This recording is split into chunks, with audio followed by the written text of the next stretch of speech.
In 2003, the skeptical magazine Fortean Times claimed that no such craft or Nazi secret space program had ever existed.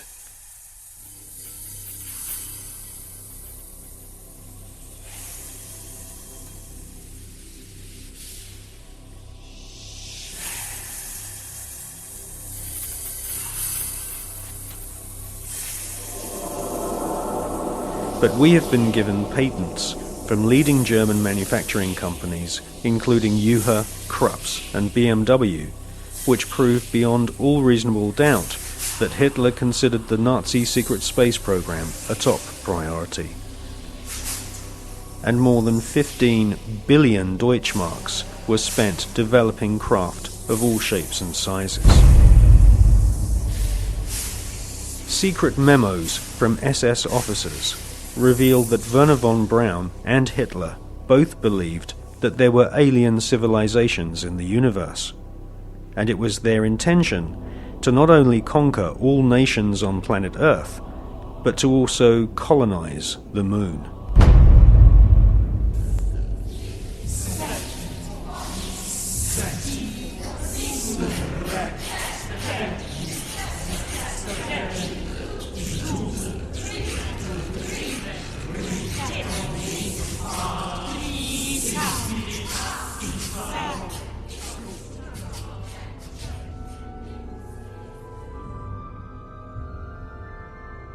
Gentlemen, the conquest of outer space is the greatest technological challenge of the age in which we live. The first decisive step in the conquest of space will be the placing of an object into an orbit wherein it will indefinitely circle the Earth. 1954. Sputnik 1 shocks the world and puts the USSR way ahead in the Cold War. Sputnik 2 takes a dog into space, the first living creature to leave the face of planet Earth. Russia then shocks the world by sending an unmanned probe to the moon. Meanwhile, the US Army plan Project Horizon, a plan to colonize the moon with Americans. This plan was soon abandoned when the true nature of the hostile environment of outer space was discovered by American and Russian scientists.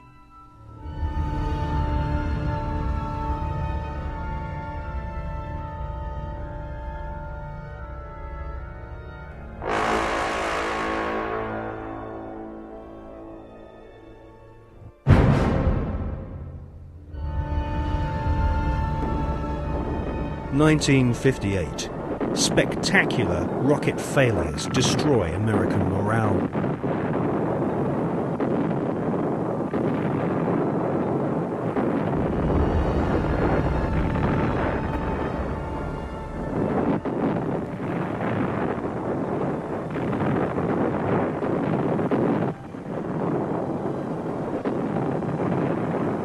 The Explorer 1 space probe confirms planet Earth is surrounded by dangerous radiation. Radiation so powerful that it could cause nausea and cancer. The Van Allen radiation belts and solar particles from the Sun are extremely hazardous to humans. Space is also full of micrometeorites which can rip through spacesuits and metal in the blink of an eye. Meanwhile, Russia celebrate getting the first man into space, Mr. Yuri Gagarin.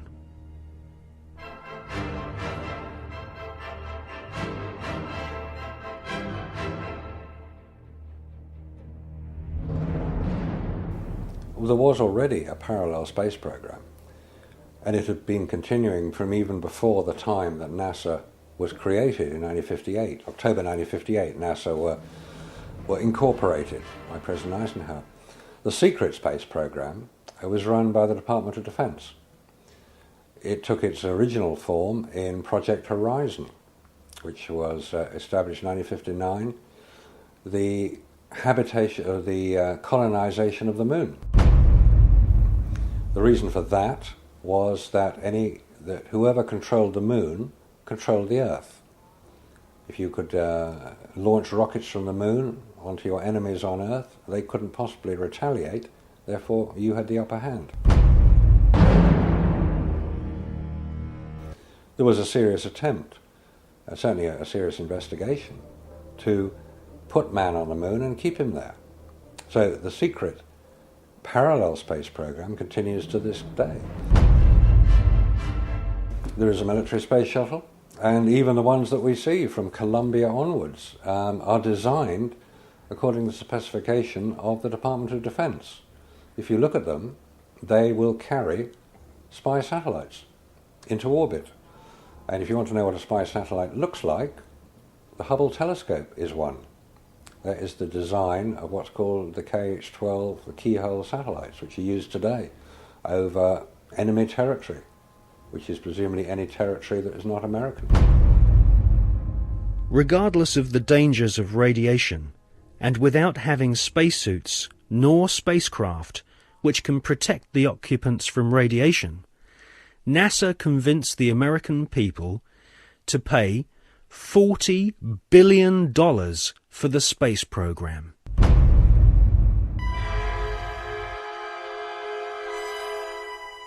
The most lethal forms of radiation, of course, are at the higher end of the spectrum.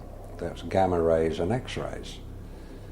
We know what ultraviolet can do. If you stay out too long in the sun, you get sunburn and skin cancer and die, and it's all very sad. But gamma rays, and X-rays especially, are particularly lethal to humans, unprotected humans. There was no protection that I have been able to identify. I've found no reference to it. I found nothing that will tell me what level of protection is offered, so I have to assume none was. I've contacted the manufacturers of the spacesuits, and they said there was no radiation protection built into the spacesuits, because I asked them if these same spacesuits could be used by technicians to go to Chernobyl or 3 Mile Island, because the nuclear reactors produce the same radiation as produced in space. They said no, not advisable, no protection. Ex-Nazis were now in charge of vast amounts of tax dollars. In today's value, the Nazis at the heart of the NASA space program were given more than $600 billion. All NASA had to do was announce a new space project, and the money was handed over so that the American government could save face in the Cold War. Alan Shepard and John Glenn were blasted into space using equipment which was still in the prototype stage. John Glenn reports UFOs to Mission Control, which he describes as looking like fireflies, similar to the Foo Fighters reported by pilots during World War II. Werner von Braun and Hermann Oberth were later to confess that they both believe alien life forms exist and may have already visited planet Earth in the past. NASA soon learned that we are not alone in the universe.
In Jonathan Eisen's excellent book, Suppressed Inventions, he interviews Wernher von Braun's mentor and teacher, Dr. Hermann Oberth. Dr. Oberth makes it quite clear that he has studied the aeronautic performance of UFOs.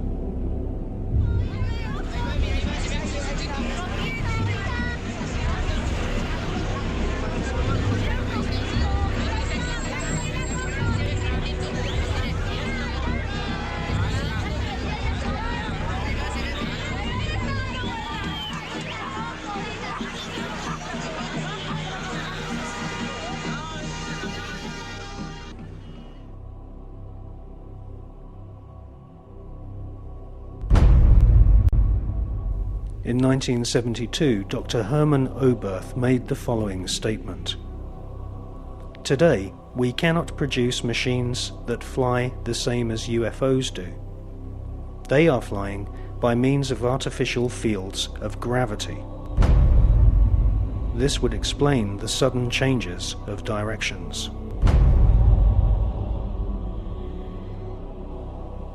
This hypothesis would also explain the piling up of these disks into a cylindrical or cigar-shaped mothership upon leaving the Earth. Because it is in this fashion that only one field of gravity would be required for all the flying saucers. Dr. Oberth then added, "We cannot take credit for our record advancement in certain scientific fields alone. We have been helped, and we have been helped by the people of other worlds."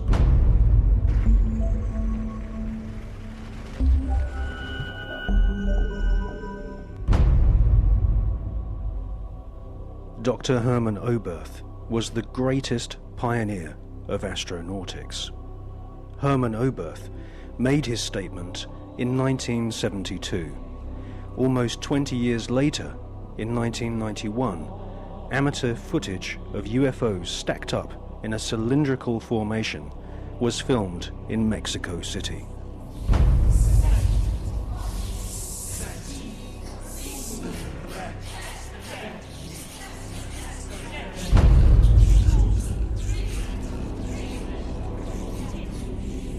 It's a monopoly that is being conducted through science about the possibilities of finding life in a different planet or satellite in the space.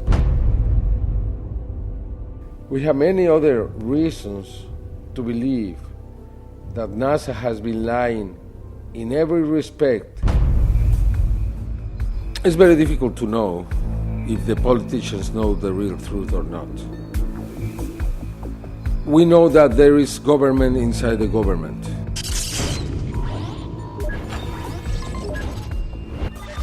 We know that there is military intelligence. We know that in America, after the Manhattan Project was created, that group subsists. And that group was the one who handled the Roswell crash, the Socorro crash, and others. Are you talking about Majestic 12? Yeah, probably it's a different name now. Now it's not Majestic 12, now it's something else. I'm here to discuss the so-called flying saucers. The Air Force interest in this problem has been due to our feeling of an obligation to identify and analyze to the best of our ability anything in the air that may have the possibility of threat or menace to the United States. In pursuit of this obligation, since 1947, we have received and analyzed between 1,000 and 2,000 reports. It's very difficult to know if Bush and Blair and others are puppets, or they are innocent, or they are the mastermind. What we really know is that there are many who decide together what to do in any kind of situation.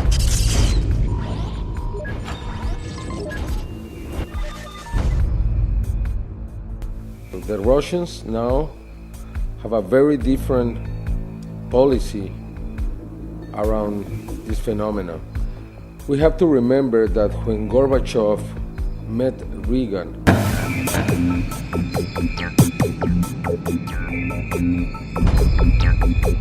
many times he asked about the technology that the United States have obtained from the others, and always Reagan joking replied to Gorbachev, "What did you do with it too?" They never said we are speaking about alien technology, but many times they spoke about the other technology. And we know that Gorbachev renounced to the race, the Cold era, because he learned that the United States had technology from these beings. From the Greys. From the Greys.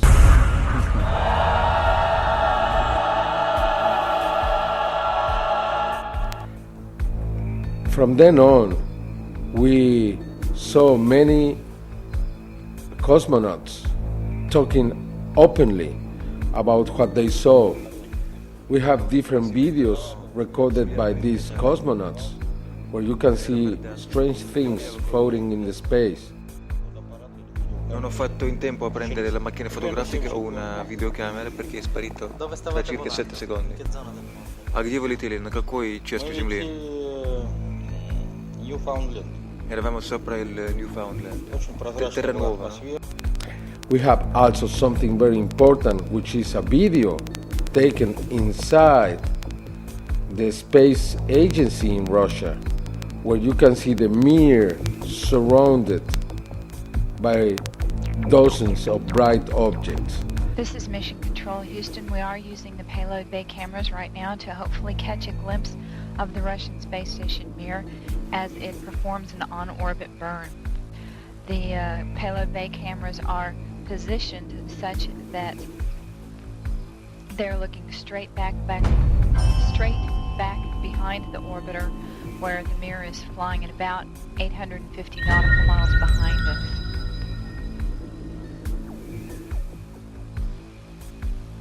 No joy from here, sorry. Hope it was a good one, though, for our friends.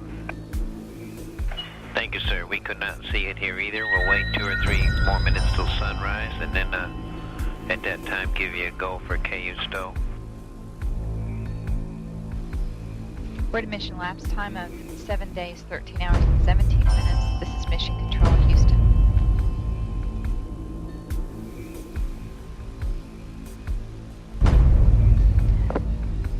The Mir space station is now visible.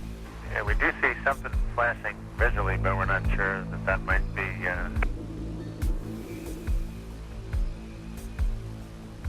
This shot was obtained by the shuttle, by the Americans. NASA never released that piece of video. It means that we have 2 different positions.